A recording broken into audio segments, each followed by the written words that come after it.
really the goal is to get money in business owners' hands as fast as possible so they can continue to survive and continue to pay their people.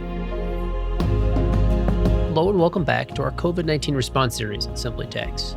It's Wednesday, April 1st, 2020, and today we'll cut through the static of both the business and tax world surrounding what I think, based on my inbox, recent phone conversations, and the flurry of articles and posts on the topic, is perhaps the most discussed aspect of the recently enacted relief packages, and there's a lot of interest from businesses, their owners, and their advisors to better understand what it is and what it means for them. I'm excited to share with you on the podcast today insights from 3 guests on the SBA loan programs after the Families First Coronavirus Relief Act and the Coronavirus Aid, Relief, and Economic Security Act, or the CARES Act as it's being called, to help you unpack and possibly unlock the valuable relief from these programs. We'll first hear from Jim Ashley on what the programs are and how they work. Then, Corey Stone will share some insights from what he's seeing and hearing by those impacted by COVID-19 related challenges, along with some practical tips for accessing these funds. We'll wrap up our look at these SBA loan programs under the recently enacted relief packages by hearing from Greg Knight, who brings his background in big data and helping businesses and their owners with optics into their organization, both in good times and bad. Stay tuned to the end of the episode to find out where you can learn more about our guests, access the resources that we mentioned today, and get a chance to get your questions answered and possibly hear your voice on the Simply Tax podcast. So lend me your ears, and we'll get by with a little help from my friends, starting with the SBA loan programs themselves. Why don't we start with what program was available before CARES Act and the history, a little bit history of that. So there's a program through the SBA called the Economic Injury Disaster Loan that was intended for businesses that suffered a drop in revenue due to a presidentially declared disaster. And, typical, you might think of hurricanes, tornadoes, all sorts of stuff that just happens haphazardly and randomly throughout our country, and it's a good program. It's good that it's there. It helps a lot of businesses get through those tough times. The interesting thing that's happened with COVID-19 is states started applying for, and specifically those governors of applicable states were applying for their state and or county to be declared a presidentially declared disaster area for the release of these funds.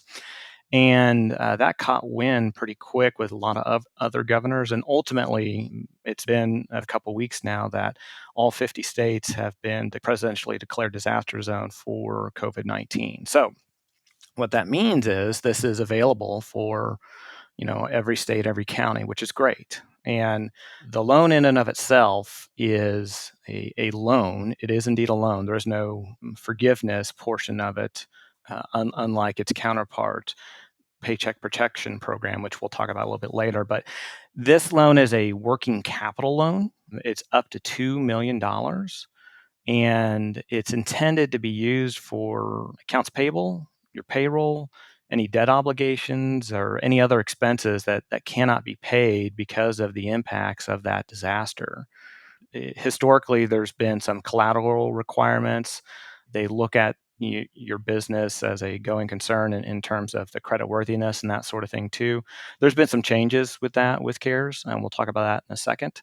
The terms on the loan, the interest rates are at 3.75% for small business concerns and 2.75% for qualifying nonprofits. Now, I mentioned there have been a little bit of changes related to that because of what's happened with the CARES Act. And it has expanded, basically, the availability of this. So historically, this program was available to small businesses. And so to kind of define a small business, it's a little bit confusing, but on the SBA's website, there is a link to their sizing standards, okay? And so that is a standard by every industry's NAICS code, or North American Industry Classification Code. And you basically look at, what was your primary business line and your NAICS code associated with that. And then there's this, within the federal regulations, there is a sizing standard there that says, okay, if you're less than 750 employees, you're a small business. If you're less than 500 employees, you're a small business. Some of it is related to revenue. If your gross revenue is under $10 million, you're a small business. So it is variable by industry. What happened with the CARES Act is they had this broad stroke of opening it up to folks that did not have more than 500 employees in their company. They also opened it up more broadly to include sole proprietors, which I thought was great, even those without employees. Independent contractors, you might call them the same bucket, but I think that's more in lines with what you see with like Uber and Lyft and other enterprises in the gig economy, and then other cooperatives and ESOPs, and then lastly, tribal small businesses concerns have been added to the eligible entity definition. So that's a really nice expansion of that. I will say, I think it's still smart to look online at the table of size standards for your industry, even though it's been broadly painted as 500 employees. There are some industries that are still more than that. So you could be in an industry where you have 650 employees, and your NAICS code says, hey, you're still a small business if you're under 750. So don't let that number kill your approach to what program makes sense for you. So definitely look that up first. Some other things that have changed with the EIDL, or this economic injury disaster loan, the underwriting related to it has changed a little bit. So for smaller loans up to $200,000, personal guarantees are not required. There used to be a provision that said, hey, you had to be in business for at least 1 year before the disaster. That's been waived. You just have to have been in operations on January 31 of 2020. There was a provision that you could not obtain credit elsewhere, and that's been waived. Some really nice expansions there of what this program is and who it's available to. There is also, and I think I mentioned earlier, maybe I misspoke a little bit, but part of it when I said, hey, this is the loan that's non-forgivable.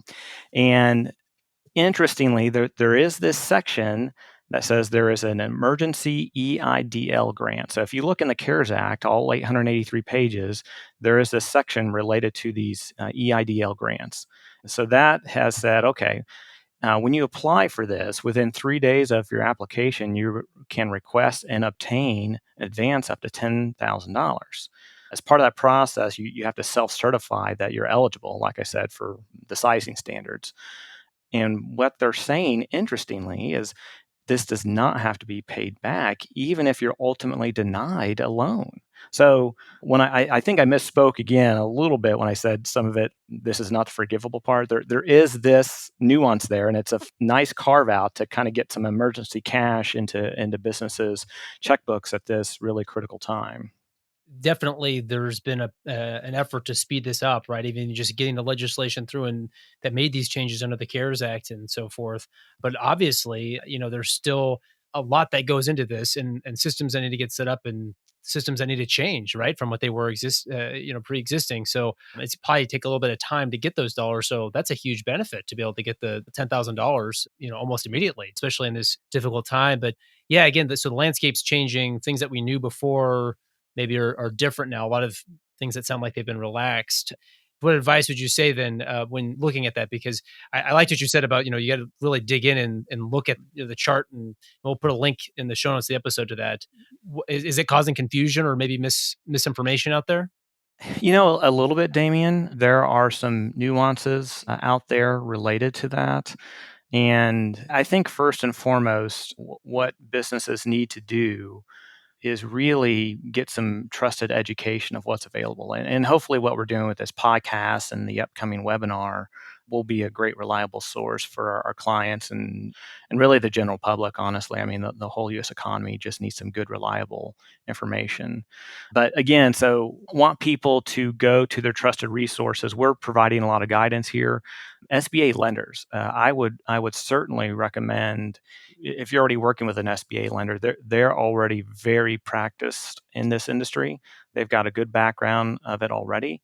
They're probably going to be one of the quicker financial institutions to get up to speed on these regulations that have been rolled out basically over the last Friday. The ink is probably still drying on that bill.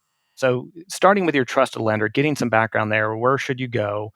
Who do you really go through to get the loan?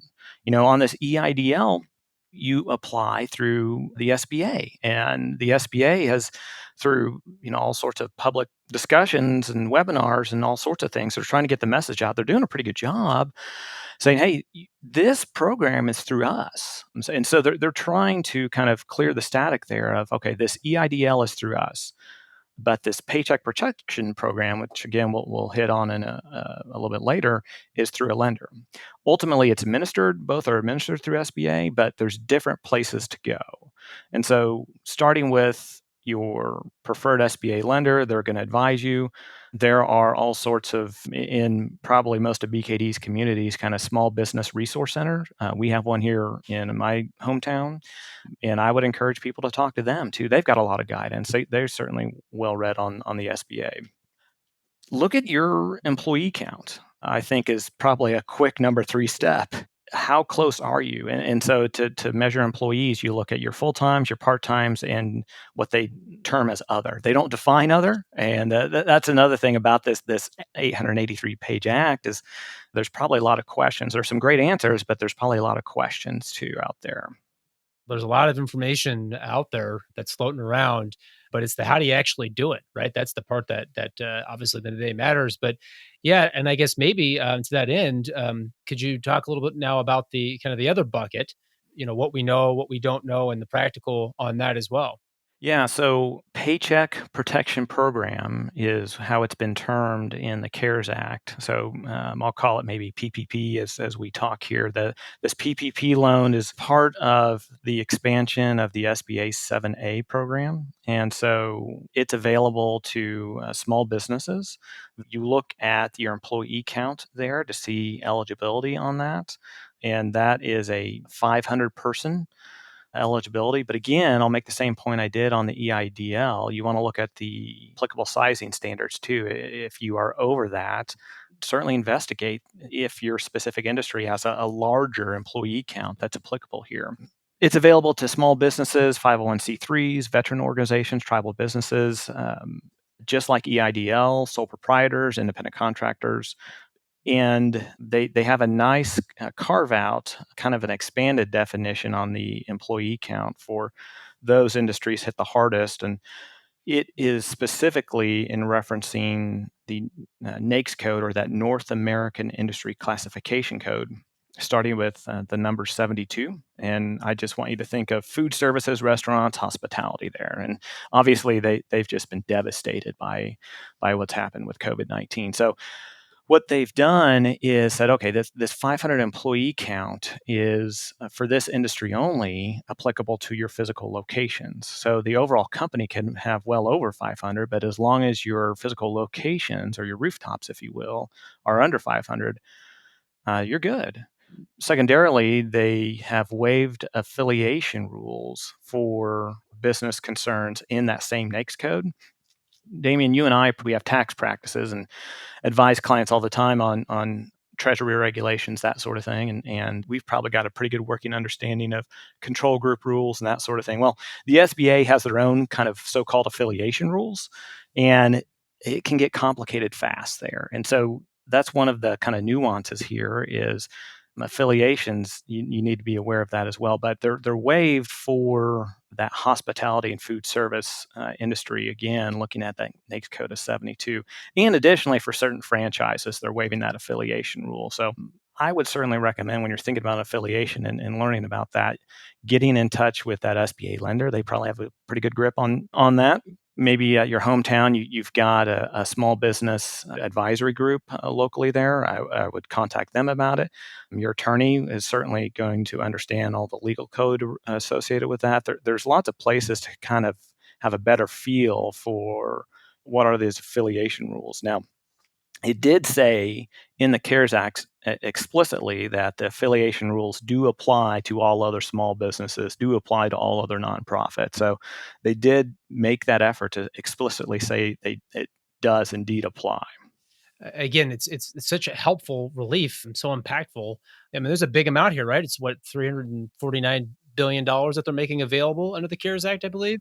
Yeah, when you see that, Damien, when you see that number when you read that number, it's just so many zeros. I mean, it's really hard to fathom. And then once you hear the final rollout of this $2 trillion, it just doesn't seem real, right? It's really kind of uncanny. But that, frankly, we're going through something that doesn't seem real either. And this is just a really bizarre economic environment. And I'm certainly grateful that the government and Congress is doing their best to kind of get a good plan of action here together. So it's now our job to advise clients and educate clients of what makes sense here.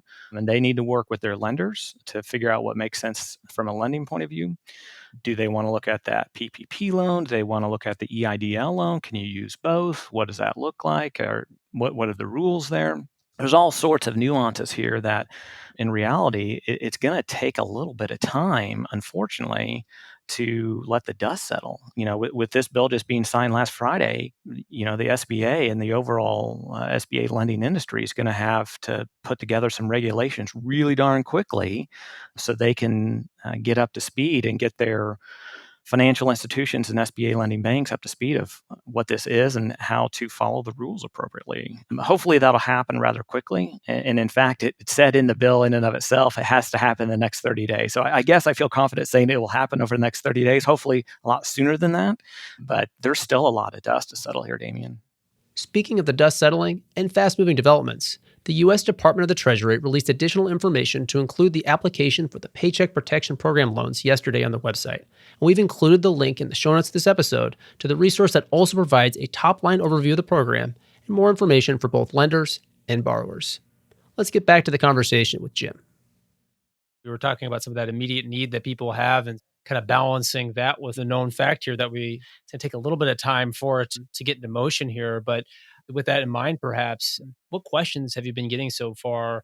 And what tips have you been offering even as well when it comes to, getting ready for this? It's probably a good time to actually explain a little bit further on this Paycheck Protection Program and this PPP. How much is it? What do you get? And what's this forgiveness feature in it? And is that something that's automatic, or how do you apply for that? What does that look like? So those are a lot of the questions I'm getting. And so let's just kind of start with there. So on the amount in and of itself, it's actually, interestingly, based on a formula. And so the formula is, what is the applicant's average monthly payroll during the previous 12 months? Okay, so you have to go and pull your payroll for the previous 12 months before you apply for the loan. What is the average of that? And then you multiply that by 2.5. Okay, and whatever that number is going to be the loan, or $10 million. So if it's over 10 million, then the loan will be 10 million. If it's under 10 million, it would be that formula-based cost that I just described there. Now, interestingly, and a little unfortunately, payroll costs are not as obvious as one might think. There are some nuances there that you have to get into and understand. Generally and broadly speaking, certainly I would recommend businesses first pull their prior 12 months payroll. So that's probably fairly easily done. Find out what that average is, and that's probably fairly easily done. And then work with your trusted advisor to figure out, okay, what are those other weird things I need to know about that I have to add into that, or I get to add into that, really, because you want a higher amount available to you. Okay, so that is what would be potentially the amount that you would be lent. All right, now, part of this loan says, hey, you can only use it for certain things. All right. So you can use it for payroll costs. You can use it for rents. You can use it for mortgage interest or other debt interest. You can use it for utilities. Okay. And that's specifically stated in the CARES Act. So it's kind of unique that they spell out exactly how you can spend this loan, but it is what it is.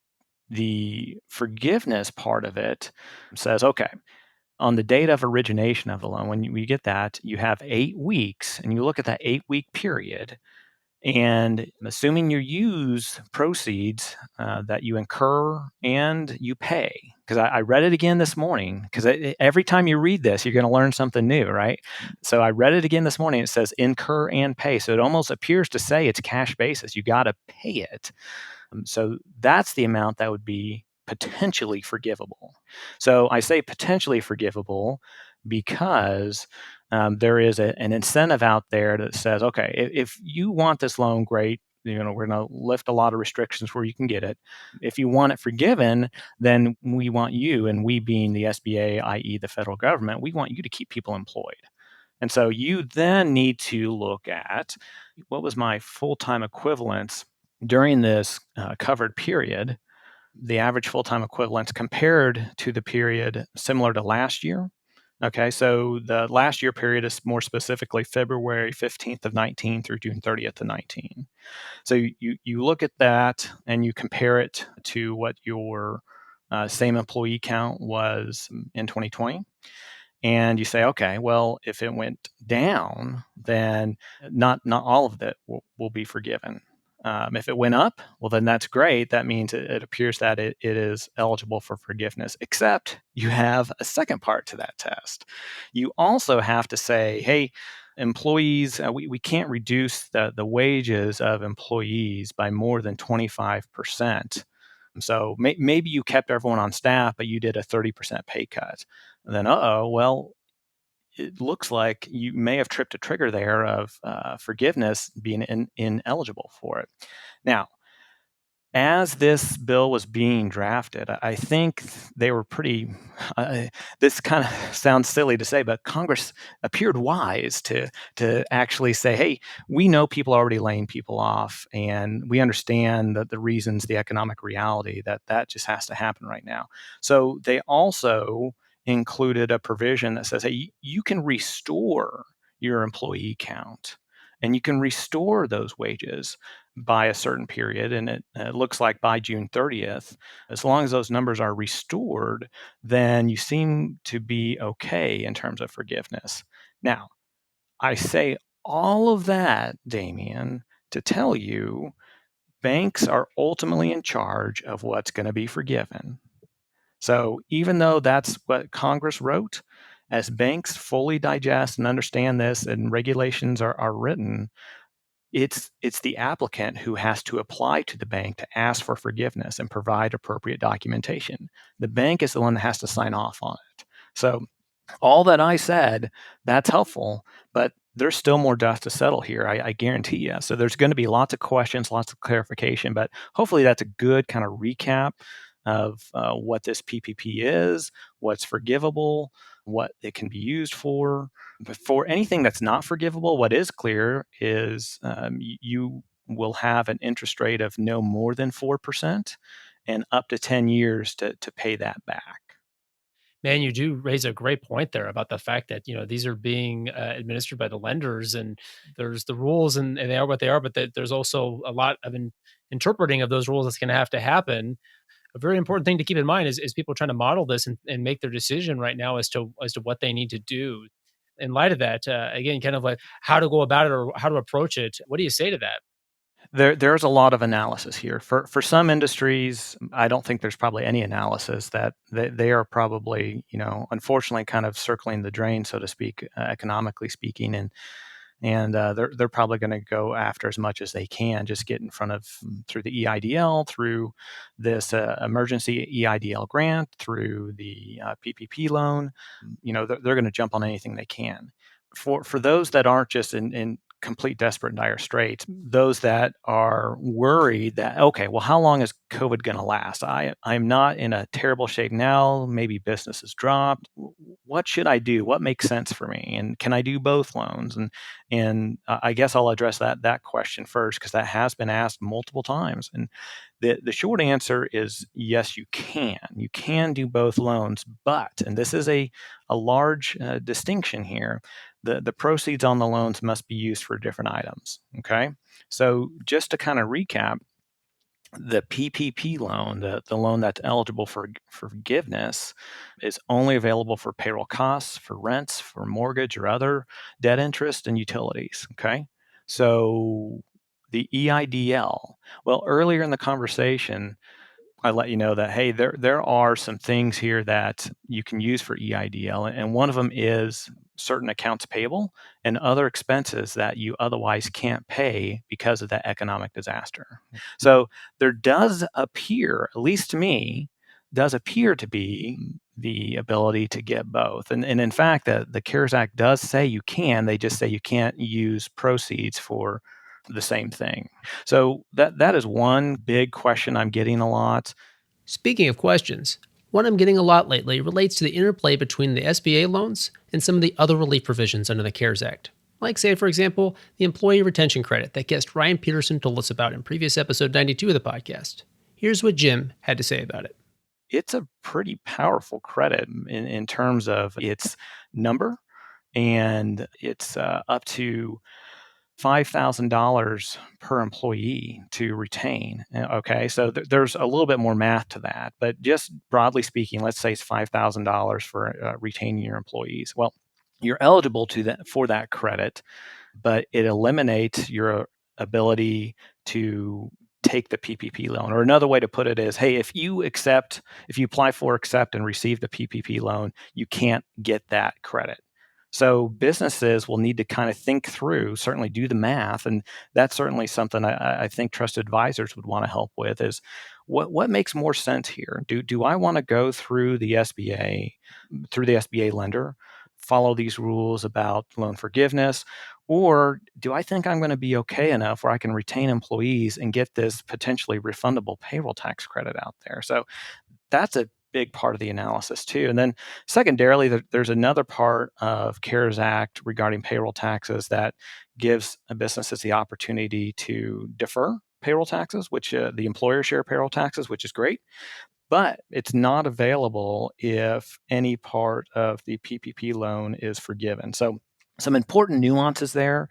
There are two big things that will add to the analysis that businesses go through of, okay, how do I want to react here? What makes the most sense for me? What do I want to pursue as a business?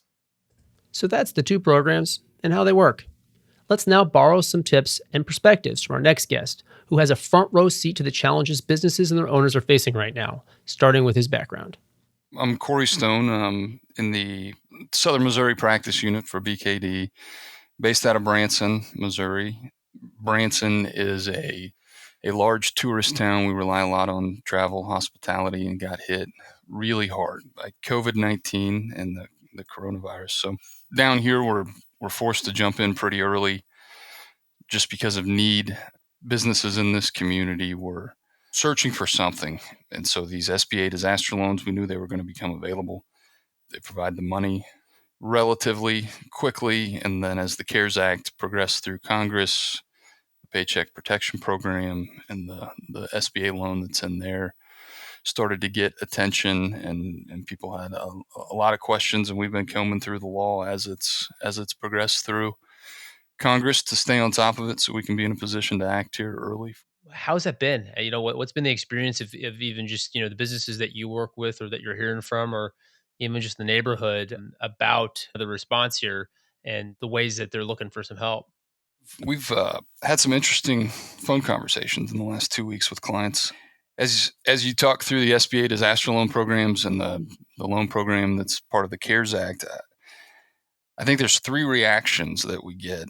The first one is relief, obviously, the ability to get those loans for small businesses, to know that they can pay their people, to know that they can pay some overhead and have working capital available.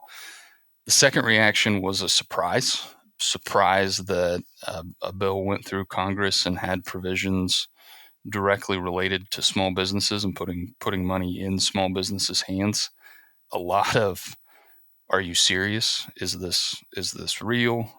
Are we going to be able to access it? And to talk people through the intent of the bill, or what the goal is to get money in small businesses' hands so they can continue to make payroll and keep their people employed. The third reaction is, I don't want to say worried, but it's, this bill is how big, and at some point we have to pay that back. But I think at this point everybody is excited to get to get the money to be able to keep their people employed and on payroll, and hopefully push back for the businesses that have at least been able to stay open or move to a remote working situation, be able to have the capital to pay those folks and keep them on. Like you said, it's been a very fast response in terms of getting things through, the legislative process and especially something of this size. I mean, it's just unprecedented. But obviously, we're in unprecedented times. But has that been challenging even with the build up to the enactment? If, again, maybe having those conversations and people trying to make decisions in real time, but knowing that maybe a shoe is going to drop here with some additional relief. It has been, because people are making real-time decisions on layoffs and furloughs and how to manage their business through not being able to open their front door. They have employees that have worked for them for a long time, and they have personal relationships with these people, and there's an element of emotional attachment that comes along with it for a lot of small businesses across the country. So to know that money's coming is a relief to them.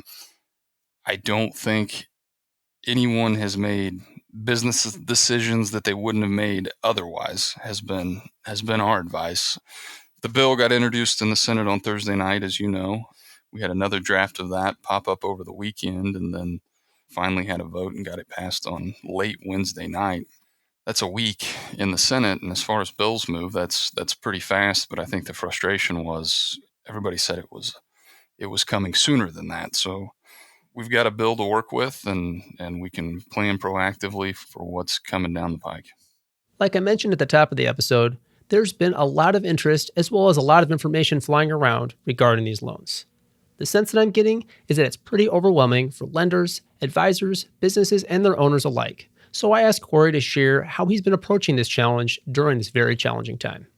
There is a lot of information out there, and everybody's being bombarded with articles, and you turn on the news and I mean, that's all they're talking about right now. So I think what we've been trying to do is kind of cut through all of that noise, that background noise, and providing clear, concise, factual information as it becomes available. This is a fluid situation, was changing as the bill progressed. It seemed like everybody wanted, people that didn't care necessarily about bills that went through Congress and just let it happen and reacted to it afterwards, were now interested and on the front line and staying up to date, and they wanted to talk through it and what it meant and how it affected their business. So it was interesting to see clients really take ownership of that and say this will help my business, and I want to fully understand how it'll work and how I can maximize the benefit for myself. So how do you actually plan for all this right now? Here's Corey's advice. The hard part is nobody knows exactly when this will be over. So you're planning for an unknown date in the future where you may or may not be able to open up your doors and continue business like you're used to, like you know. If this money can help you get through 2 months, 2.5 months, 3 months, our advice has been to get every penny of it that you can. There is a forgiveness piece included with this for the payroll.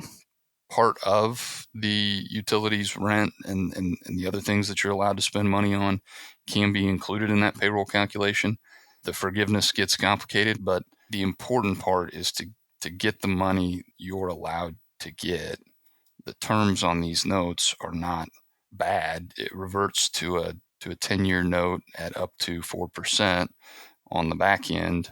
So if there's money left over that you don't spend, you've got cushion built up in your war chest, if you will, to weather the storm as we continue to get through it.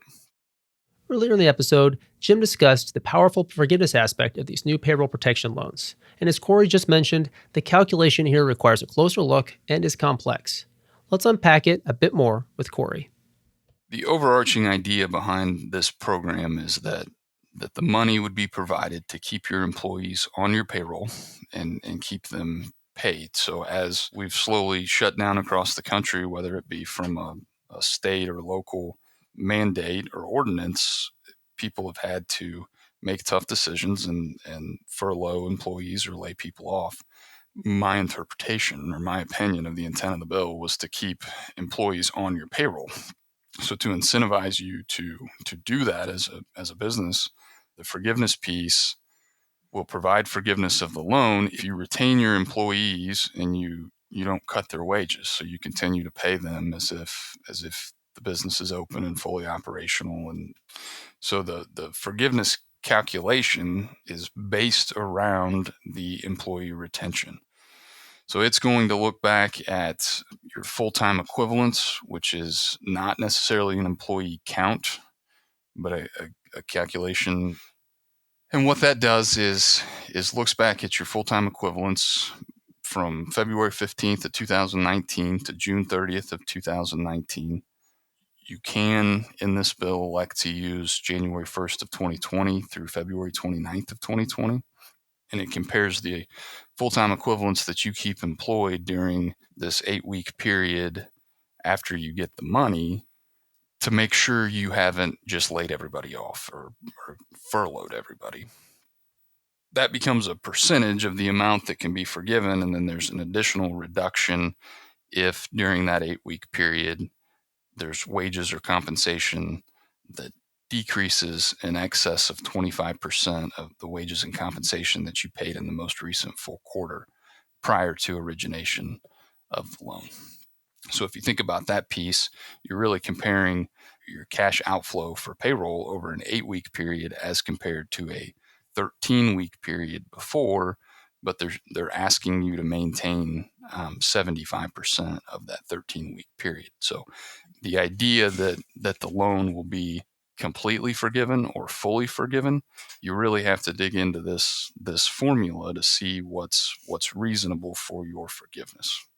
Again, it's sort of kind of wrapping your head around this and trying to make a plan. And have you had any examples of anybody that you've been working with? Again, maybe just lessons you can maybe share or anecdotes you can share from the experience so far of what seems to be working, maybe some things to avoid perhaps when getting ready for this and preparing basically to get in line, as you said earlier.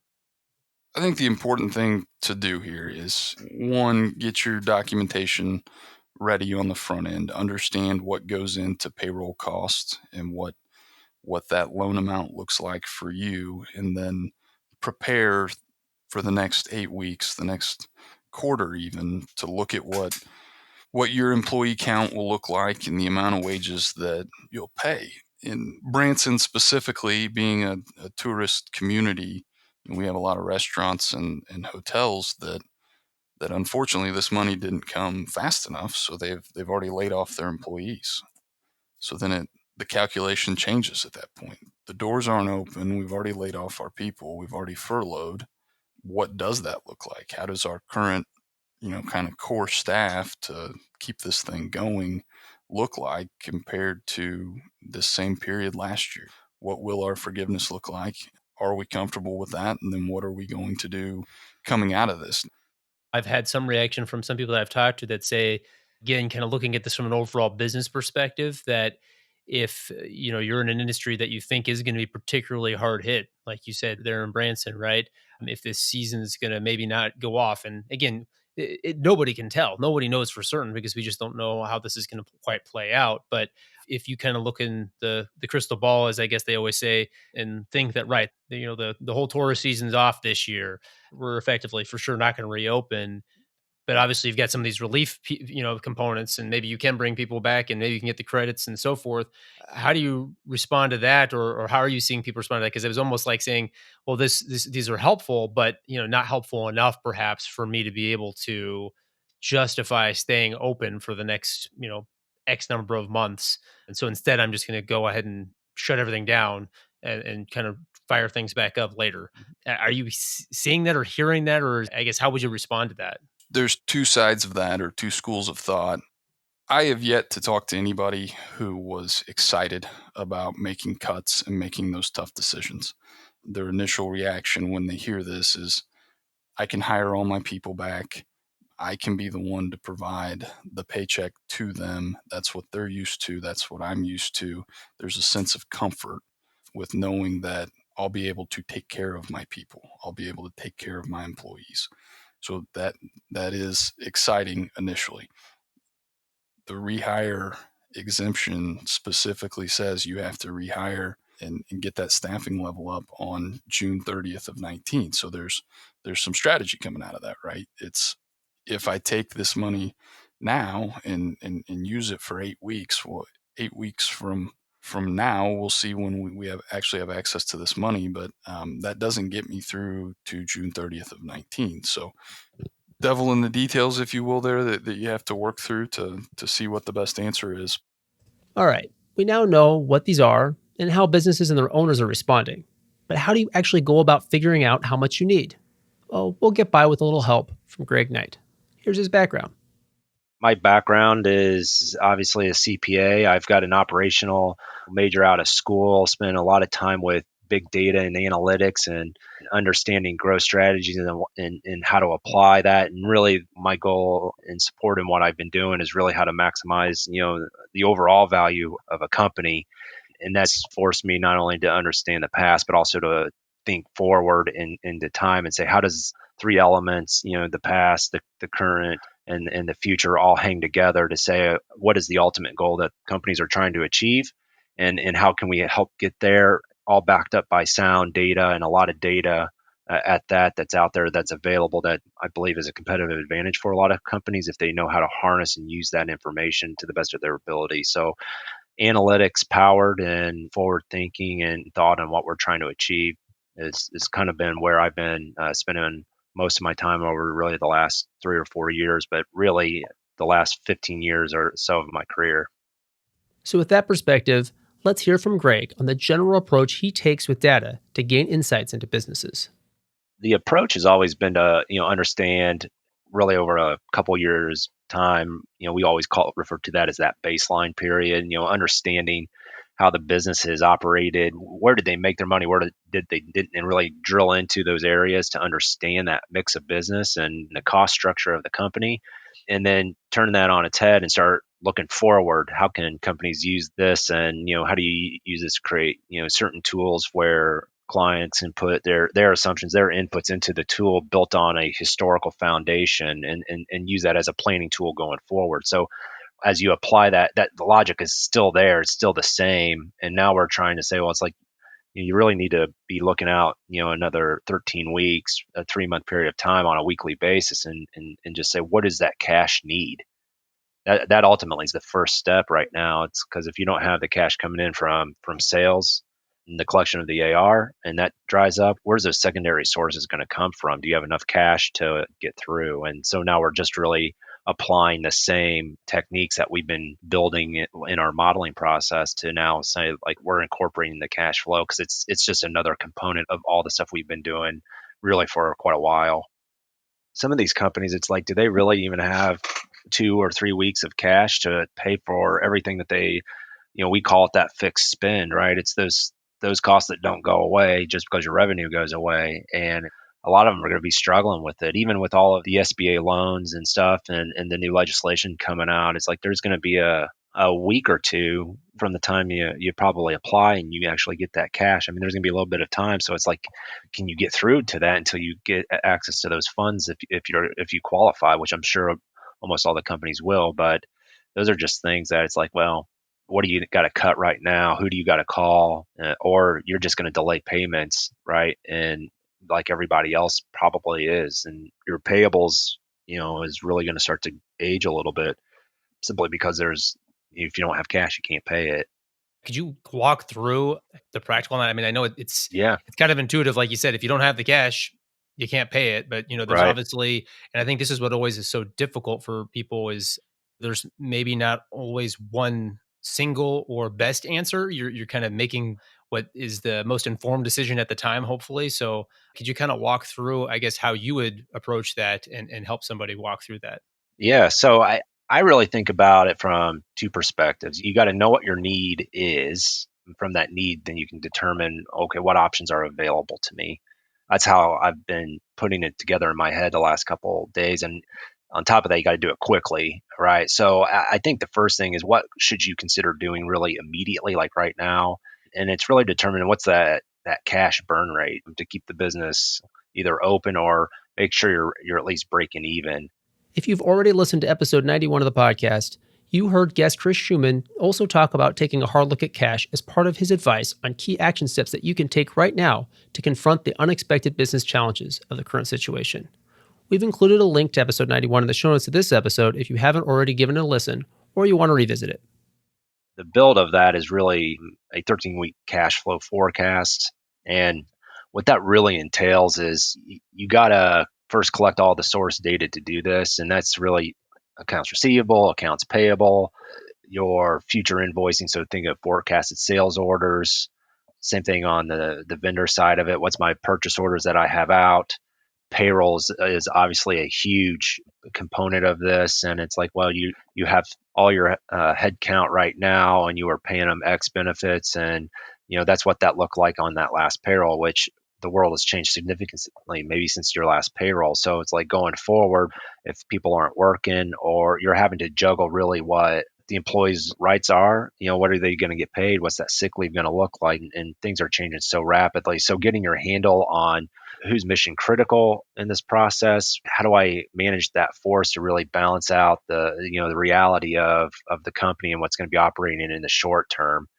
Thinking about your debt service, your interest payments, all of that stuff that you have to deal with the bank on a monthly basis. Any of those hard costs like rents and utilities and those kind of bills that don't go away simply because of what's happening.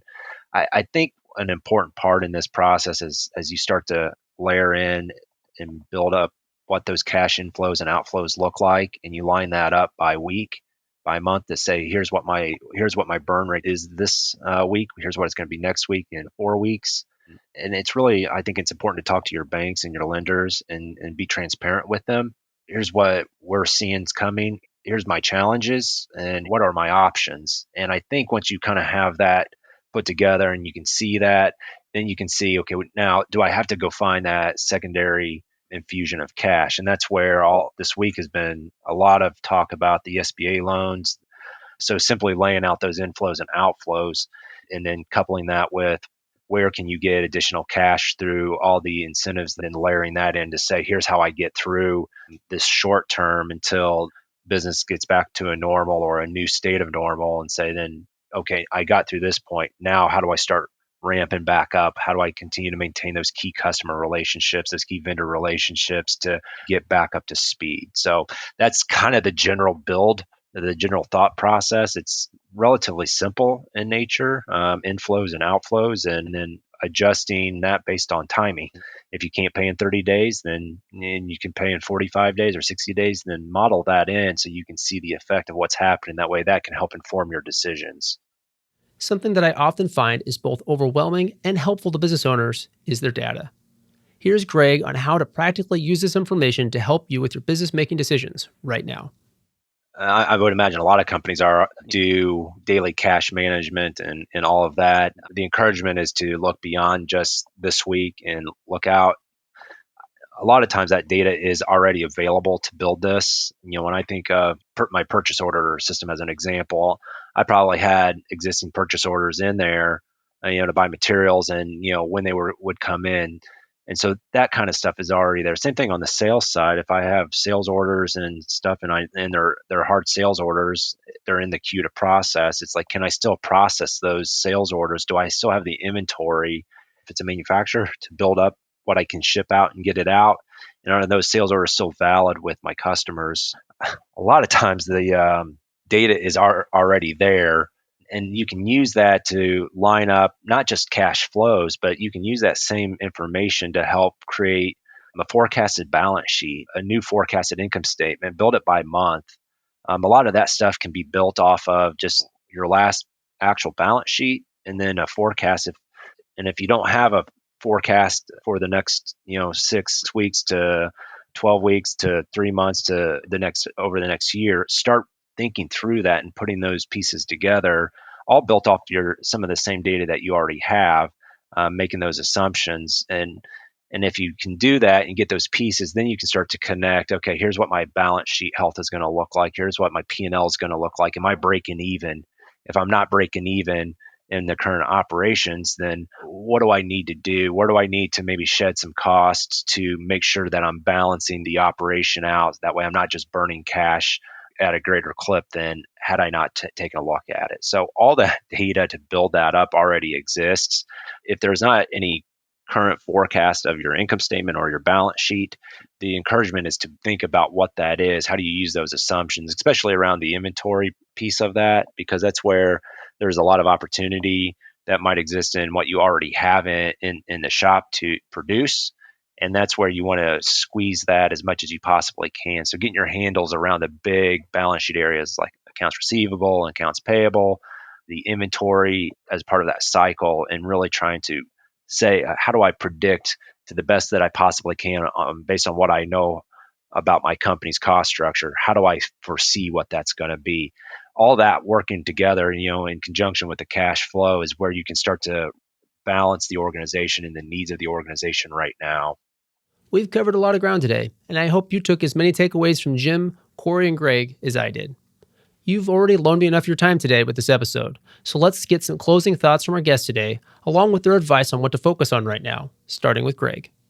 I think there are two things. I think one, and this just goes back into some of the strategic analytical projects that we do when companies are trying to grow. How do you get to the next level? What can you do? What's that action plan? I think the principles apply here. You got to know what your cost structure is. You got to know as best you can where your sales are going to be. That might be very difficult right now because a lot of companies are just trying to fight the fire and adjust right now. But if the business is slowing down and we're just waiting because, the states have the stay-at-home order, it's like use this time right now to build out that plan looking forward. What are the things that we have to focus on that are mission critical? What's that visibility? How do I start to really think about what is it going to look like going forward? Have I communicated with my customers or my key customers, my key vendors? Here's where I'm at. Here's what's on order. Here's what I need to do this. Who's operational, who's shut down for the time being, or has skeleton crews. And I think that communication is hypercritical, really not just understanding how to communicate, here's where I'm at and what I'm trying to do, but really start to think forward, really look forward into that. That way, as you come out of it, you bridge that gap between where we are now versus ramping back up and saying, it's like when I do ramp back up, how can I quickly get back up to speed as quickly as possible without as fewer disruptions as possible, and then just keep building on that. Take these lessons that you're learning going through this process and apply that even as we get back to a steady state or a normal state, and say, it's like, I always want to be looking forward and next and not always spending as much time maybe looking back or right now. I really want to be geared towards the future. And that's both a quantitative perspective, right? I want to be able to, plan to say, I need to get back to this level. How do I do it? Okay, here's the action steps. Now be thinking next. So it's not just 3 months out, look out a year and say, here's what as best I can control it. And then stay with it, update those assumptions, play with those models that you create to say, okay, if X happens, then I'm prepared for Y, and just keep changing that mentality, that thinking, and constantly evolving from that perspective. And I think that preparation, that forward thinking, will benefit not just right now, but maybe longer term as well. That was some great advice, right? I like that. Use the insights from this challenging time to look ahead and to strategize for the future. Here's some closing thoughts and perspectives from Corey. In closing, these loans are available to small businesses, 501c3s that have no more than 500 employees. If you operate in a specific industry, mainly manufacturing is where we see it, but you can still qualify if you're under the applicable size standards provided by the SBA. This is a great program. It's a great way to pay your employees. Don't be caught up in the notion that this is 100% forgivable, because it might not be on the back end. More than likely won't be completely forgivable. There is no personal guarantees on these loans. There's no prepayment penalty. There's a payment deferral for 6 months that can be extended out to a year. The terms are 10 years with an interest rate capped at 4%. It's not a bad program all the way around. If you get stuck with a piece at the end that's not forgiven and you still have the cash, you can pay it off. If you have used the money, you've used it for operating costs to get you through, and now you're going to pay that off over 10 years at 4%. There's a lot to it. There's a lot to unpack. I highly suggest talking to your advisors and walking through this and seeing specifically how it's going to affect your business and what you could expect to see at the end of it, what your position will be coming out of this. And lastly, let's get back to where we started this conversation with some closing thoughts from Jim. My big push, and I may sound like a broken record here, is find a resource or resources that you trust. Who is your trusted group of advisors? Okay, and you really need to lean on them right now. They're the ones that are getting the most educated on this. They're the ones that are trying to be there for their clients the best they can. But also, we don't have all the answers today, and each day we're learning something new. Every time I reread. And don't get me wrong, I haven't read 883 pages. I've read applicable sections of the Act. But every time I reread those sections, it seems like I learned something new. So this stuff is just going to keep happening. And then as more regulations are prescribed, which they have to be, there's going to be a lot more to kind of understand and digest there. I would be remiss, Damien, if I did not mention that specifically included in the CARES Act, the forgiveness part of the PPP loan is not taxable income. So they did specifically say that, and I want to make that as clear as possible. I think that's great. That's a great incentive. You and I working in the tax world in particular, I would be certainly remiss if I had not mentioned that. That's a big deal, right? Exactly. And it's sort of interestingly changes the modeling almost in effect too, right? Because it's tax free, but you still, at least my understanding is you get the deduction related to whatever the items you paid. To your point, you got to be careful if you get both loans that you're not double counting there to the extent there's overlap, but it's almost like there's a deduction with the forgiveness. So it's an interesting component as well. And again, you bring in that tax piece, right? And you got to bring the tax people into the mix on this conversation as well, obviously. Oh, absolutely. I think they're a critical component of it because a lot of this bill includes a lot of tax advantages too. And so, a lot of things that the big one, that keeps getting brought up, and I love to hear because I work with clients in this industry, is changing that rule that was from tax reform 2 or 3 years back that was intended to apply to leasehold improvements having accelerated depreciation, but due to a technicality disallowed it. But Congress did agree, and looking at what Senate did, I think it was 96-0 was the vote on that, whereas before they couldn't get one vote on either side to otherwise change that technical glitch, if you will, in tax reform from a couple years back. So that's a good thing. You'd ask me some closing thoughts. You and I have been in the tax advising and tax preparation industry for a long time now, and we certainly know what it's like going through tax season, the hours, and how hard we work, and that's just part of who we are and what we do, and we love it. We've got probably a lot of friends, I know I do, in the banking industry that they like to brag and talk about the banker's hours. And my instinct is, Damien, I think they're going to, the tides will be turning here, that our banker friends are going to be working some of the tax season hours over the coming months. The amount of interest that I've seen in the short window of time, it sounds just like a busy season to me. It sounds like they'll maybe get a little taste of what we tend to go through every year, right? It's going to be like that, except like it was last year for us, because we were trying to digest last year's tax reform changes, right, during tax season. And they're going to be digesting all of these SBA regulations while they're trying to get SBA loans out the door. So it's going to be especially hard on them. That's it for today, but there's much more to come and to learn. Jim, Corey, and Greg are joining our previous podcast guest, Ryan Peterson, to host a webinar on the latest on the payroll and SBA loan-related developments to the recently enacted relief provisions tomorrow, April 2nd, 2020 at 2 p.m. Central. There has been a large amount of interest in this webinar, so unfortunately it's already closed to additional signups. But we'll be posting an archived copy of the webinar and doing a live rebroadcast on Friday, April 3rd. You can sign up for it using the link in the show notes of this episode, which are available at bkd.com/simplytax, which is where you can also learn more about our guest today and get the links to the resources that we discussed during the episode. And don't forget, as I mentioned in our last episode, we're putting together a Q&A episode to help answer your questions on the tax and accounting related developments of the coronavirus response. So drop us an email at simplytax@bkd.com with your questions. Better yet, break out your smartphone, record a voice note, and send it to us for a chance to hear your voice on the Simply Tax podcast. We'll be back in your feed before the end of the week with the next episode of our COVID-19 response series to answer those questions and dig in on the tax-related provisions of the CARES Act. So get us those questions today. I'm Damien Martin. Stay safe and sanitized, and thank you for listening. The information contained in this episode of Simply Tax is based on data available as of the date of its release. BKD is under no obligation to update this information if changes occur. Applying this information to your specific situation requires careful consideration of all facts and circumstances. Any information provided is not to be considered as tax, legal, or financial advice. Please consult your tax advisor before acting on any matters covered.